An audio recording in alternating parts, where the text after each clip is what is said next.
नमस्कार दोस्तों, स्वागत है आपका मेरे YouTube चैनल पर। मैं नितेश शर्मा स्वागत करता हूं आपका नितेश मैथ्स पॉइंट पर। अब तक हमने पढ़ा है मेंसुरेशन के बारे में, उसके हमने कुछ 2D फिगर्स के बारे में पढ़ चुके हैं अब तक हम। आज की वीडियो में हम देखेंगे सर्किल या वृत्त के बारे में कि सर्किल होता क्या है, उसकी रेडियस, उसकी त्रिज्या, उसका सरकमफेरेंस परिधि, उसका क्षेत्रफल और उसका डायमीटर और जो महत्वपूर्ण उसकी प्रॉपर्टीज होती है, जो फॉर्मूलेज होते हैं, उनके बारे में पढ़ेंगे आगे। तो हम देखते हैं, पहले हम देखेंगे कि सर्किल होता क्या है। तो सबसे पहले हमने एक बिंदु लिया है, इस बिंदु से समान दूरी पर हमने एक परिधि या बाउंड्री या एक कर्व लाइन खींची है। इस कर्व लाइन की सभी जगह से इस बिंदु से दूरी समान है और इस बिंदु से और इस कर्व लाइन की या बाउंड्री की जो दूरी है उसको हम बोलते हैं रेडियस या त्रिज्या। रेडियस को आर से, रेडियस का स्टार्टिंग लेटर आर है, इसलिए त्रिज्या को हम आर से डिनोट करते हैं या आर से प्रदर्शित करते हैं। यदि इस r को डबल कर दिया जाए या त्रिज्या का दोगुना कर दिया जाए तो वो क्या कहलाता है? वो डायमीटर, वृत्त का डायमीटर या व्यास कहलाता है। डायमीटर का स्टार्टिंग लेटर d होता है, इसलिए डायमीटर को d से डिनोट करते हैं। d बराबर 2r होता है। चित्र में हमने देखा है कि इसमें डायमीटर a भी है और जो o है वो इस वृत्त का केंद्र है और ये जो बाउंड्री है, इस बाउंड्री को वृत्त की सरकमफेरेंस या परिधि बोलते हैं। अब मान लो इस परिधि निकालते कैसे हैं? इस परिधि, इस बिंदु पे से हमने कट कर दिया इस परिधि को या वृत्त को, तो क्या एक रेखा के रूप में मान सकते हैं इसको हम? तो ये रेखा की जो लंबाई होगी या इसका जो मेजरमेंट होगा, जिसको हम मापेंगे, उसको क्या बोलते हैं? परिधि बोलते हैं। और ये वृत्त की परिधि होती है 2πr। और वृत्त की परिधि I कैसे है? वृत्त की परिधि 2πr है और ये I कैसे है 2πr? हम पाई को मानते हैं C/d के रूप में। पाई को मानते हैं C/d के रूप में। और d क्या होता है? d होता है 2r, त्रिज्या का दुगना। तो c क्या आ जाएगा? c, ये 2r इधर पक्षांतरण हो जाएगा, तो c बराबर क्या आ जाएगा? c बराबर 2πr। तो ये हो जाएगी वृत्त की परिधि। आगे देखते हैं हम एरिया ऑफ सर्किल, ये वृत्त का क्षेत्रफल। एरिया क्या होता है वृत्त का? पाई आर स्क्वायर। आर का स्क्वायर को पाई से मल्टीप्लाई कर देते हैं तो वृत्त का एरिया या क्षेत्रफल आ जाता है। उससे आगे एरिया, यदि इस वृत्त को आधा कर दिया जाए, वृत्त का, पूरे वृत्त का क्षेत्रफल, तो हमें पता चल गया कि क्या होता है पाई आर स्क्वायर। यदि इस वृत्त को आधा कर दिया जाए, मतलब जहाँ इसका डायमीटर होता है वहां से इसको काट दिया जाए, तो आप अर्धवृत्त कैसा बनेगा? आधा सर्किल कैसा बनेगा? इस टाइप का बनेगा। तो इस अर्धवृत्त का ये जो पूरा क्षेत्र है, इसका क्षेत्रफल क्या होगा? तो इसका क्षेत्रफल इसका पाई आर स्क्वायर का आधा हो जाएगा, तो 1/2 पाई आर स्क्वायर। ये इस अर्धवृत्त का या सेमी सर्किल का एरिया हो जाएगा। इससे आगे देखते हैं कि एरिया ऑफ क्वाड्रेंट। क्वाड्रेंट मतलब होता है चौथा हिस्सा या चतुर्थांश। तो इस जो सर्किल का चौथा हिस्सा, मतलब इसको दो डायमीटर काटेंगे, 2 डायमीटर खींच देते हैं। इस सर्किल में 2 डायमीटर खींचे हैं तो ये क्या होता है? 4 समान भागों में विभाजित हो जाता है। तो एक जो भाग बचता, ये बना हुआ है इसका, ये इसका चौथा हिस्सा, ये चौथा हिस्सा बना है, इसको बोलते हैं इसका चतुर्थांश या इसका क्वाड्रेंट। तो इसका एरिया क्या होगा? 1/4 पाई आर स्क्वायर, मतलब पाई आर स्क्वायर को का चौथा हिस्सा, पाई आर स्क्वायर अपॉन 4, ये इस चतुर्थांश का क्षेत्रफल हो जाएगा। आगे देखते हैं हम area enclosed bye 2 concentric circles. Concentric मतलब संकेंद्रीय, तो 2 संकेंद्रीय वृत्तों से घिरा क्षेत्रफल। 2 संकेंद्रीय वृत्तों से घिरा क्षेत्रफल क्या होगा उसके वो देखेंगे, उसका फॉर्मूला क्या होता है। तो हमने 2 वृत्त लिए हैं। एक वृत्त है जिसकी त्रिज्या है स्मॉल r, मतलब छोटा वृत्त है, और एक है जिसकी त्रिज्या है कैपिटल R, बड़ा वृत्त है। और इनका दोनों वृत्तों का केंद्र एक ही है O। तो इस एक सेम केंद्र से 2 वृत्त खींचे गए, स्मॉल r त्रिज्या के और कैपिटल R त्रिज्या के। तो ये दोनों वृत्त के बीच में एक वलय या रिंग जैसी संरचना बन गई है, वलय या रिंग जैसी संरचना। इस जो रिंग का क्षेत्रफल क्या होगा वो हम देखेंगे। तो ये रिंग बनी है, इसका क्षेत्रफल क्या होगा? तो इसका क्षेत्रफल कैसे निकालेंगे? जो बड़ा वाला वृत्त है कैपिटल R त्रिज्या का, ये कैपिटल R त्रिज्या का क्षेत्रफल है। R त्रिज्या का वृत्त है, उसके क्षेत्रफल में से जो छोटा वृत्त है उसकी त्रिज्या स्मॉल r।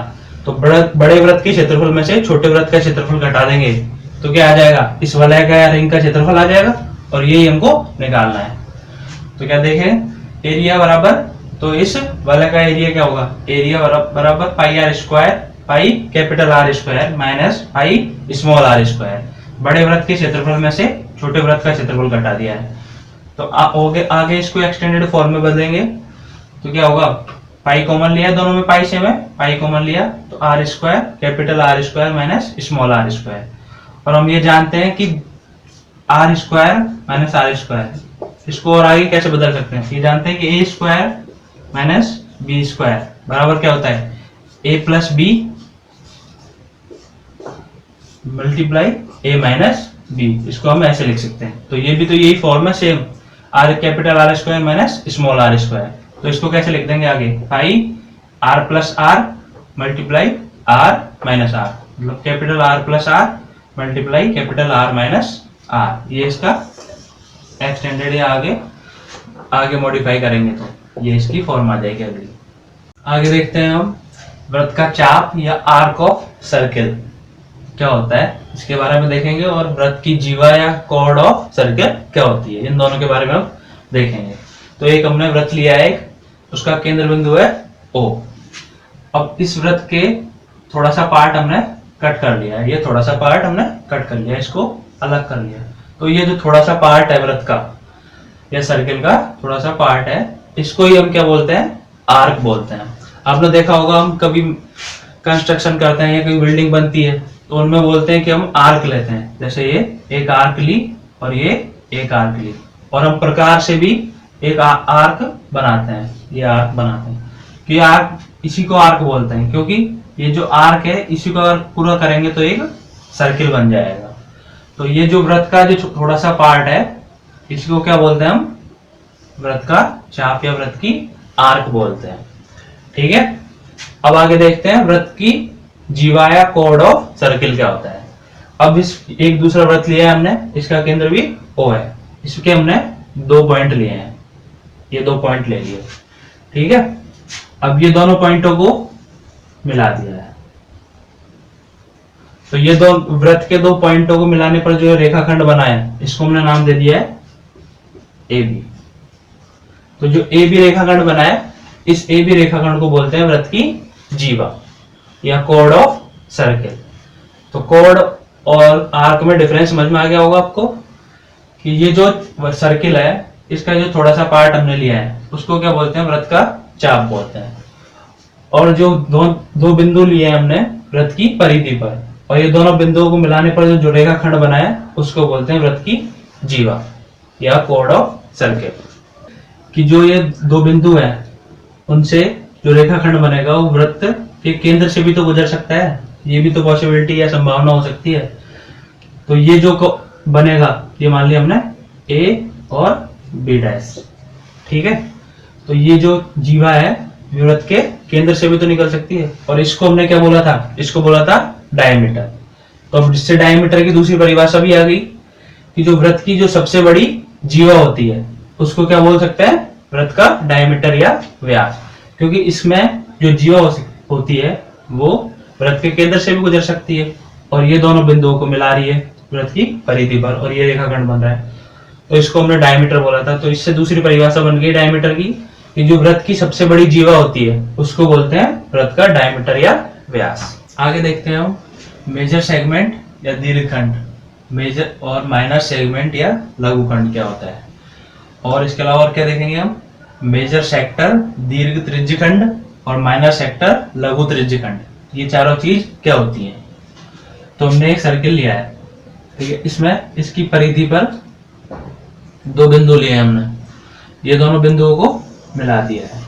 तो ये क्या बनी थी, जीवा बनी थी। तो ये इसकी जीवा है, इसका हमने नाम दे दिया AB। तो ये जीवा से ये सर्किल 2 पार्टों में डिवाइड हो गया, एक छोटा पार्ट है और एक ये बड़ा पार्ट है। तो जीवा से ये जीवा AB है, इससे ये सर्किल 2 पार्टों में डिवाइड हुआ है। तो ये जो बड़ा पार्ट है ये वाला, ये जो बड़ा पार्ट है इसको बोलते हैं हम दीर्घखंड या मेजर सेगमेंट। और ये छोटा वाला जो पार्ट है इसको बोलेंगे हम माइनर सेगमेंट या लघुखंड। जीवा AB से ये जो सर्किल 2 पार्टों में डिवाइड हुआ है तो उनमें जो बड़ा पार्ट है उसको तो बोलेंगे मेजर सेगमेंट या दीर्घखंड, और जो छोटा वाला पार्ट है उसको बोलेंगे हम माइनर सेगमेंट या लघुखंड। ये आपके समझ में आ गया होगा। अब आगे देखते हैं इससे कि मेजर सेक्टर और माइनर सेक्टर क्या होता है।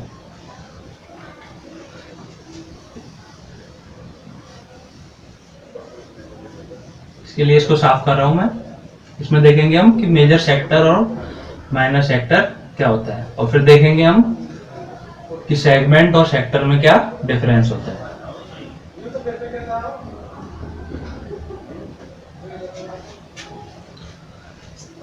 सेक्टर के लिए हमने क्या किया है, ये सर्किल का केंद्र है O, इससे हमने एक रेडियस खींची है ये, या ए पॉइंट लिया है, बिंदु को नाम ए लिया है, और एक दूसरी रेडियस ली है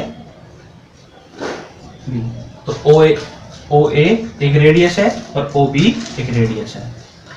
तो इस रेडियस से क्या हो गया, इस रेडियस से भी जो दो रेडियस बनाई है हमने, उससे भी ये सर्किल दो पार्ट में डिवाइड हो गया।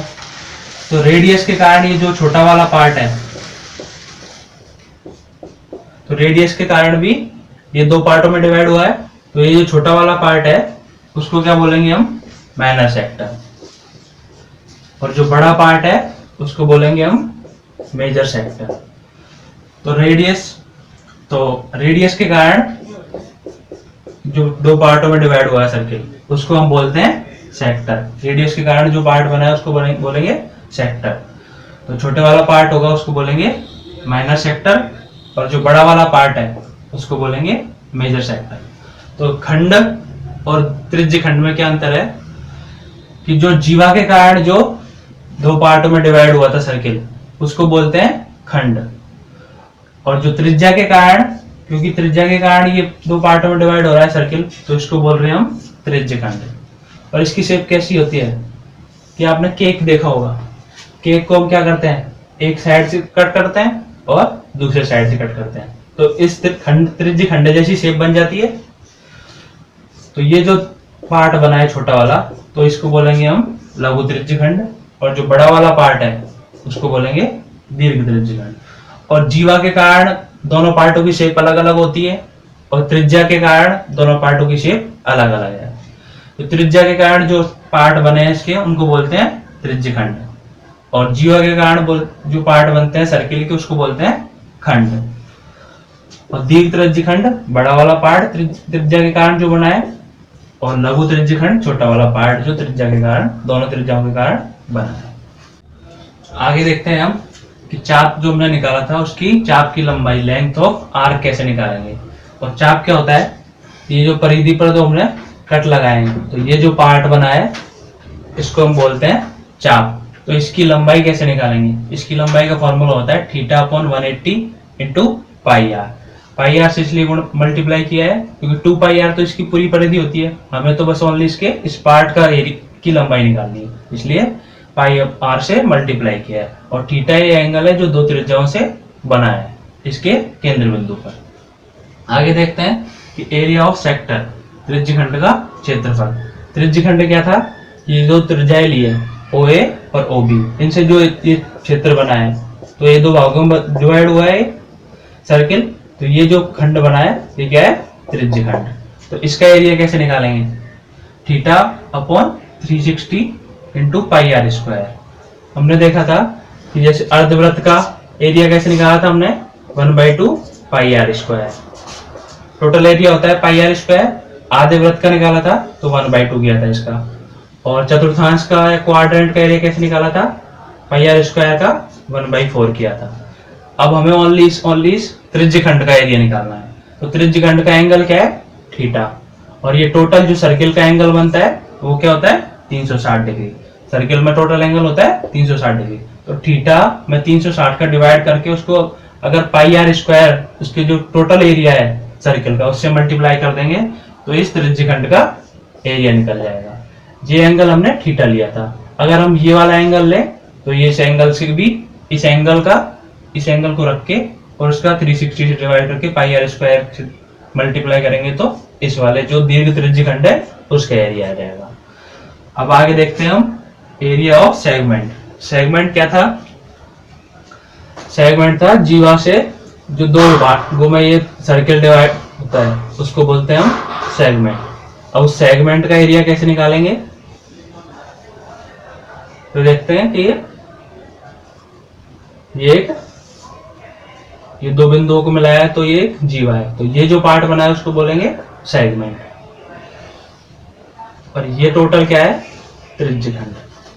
तो ये टोटल त्रिज्यखंड के एरिया में से अगर इस ट्राइंगल का एरिया घटा देंगे तो क्या आ जाएगा, इस सेगमेंट का एरिया आ जाएगा।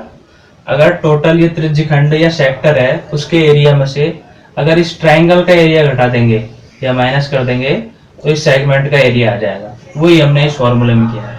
इस फॉर्मूले में देखो ये टोटल जो फॉर्मूला है वो तो एज इट इज ऐसे कैसे ही है, ये इसका फॉर्मूला, ये जो सेक्टर है इसका फॉर्मूला ये वाला, उसमें से क्या किया है -1/2 साइन थीटा बराबर ये r स्क्वायर मल्टीप्लाई हो जाएगा तो -r²/2 साइन थीटा इस ट्राइंगल का एरिया। इस टोटल सेगमेंट, इस टोटल त्रिज्यखंड है, ये जो त्रिज्यखंड है इसके एरिया में से अगर इस ट्राइंगल का एरिया घटा दिया तो ये आ गया इस सेगमेंट का एरिया। तो क्या फॉर्मूला हो गया, एरिया ऑफ सेगमेंट बराबर या खंड का क्षेत्रफल क्या आ गया, r² पाई थीटा अपॉन 360 डिग्री। मतलब ये फॉर्मूला तो एज इट इज है ये, उसमें से क्या घटाया -r² साइन थीटा, मतलब r² अंदर मल्टीप्लाई हो जाएगा तो फॉर्मूला टोटल हो जाएगा r² पाई थीटा अपॉन 360 -1/2 साइन थीटा। ये फॉर्मूला हमें याद रखना है।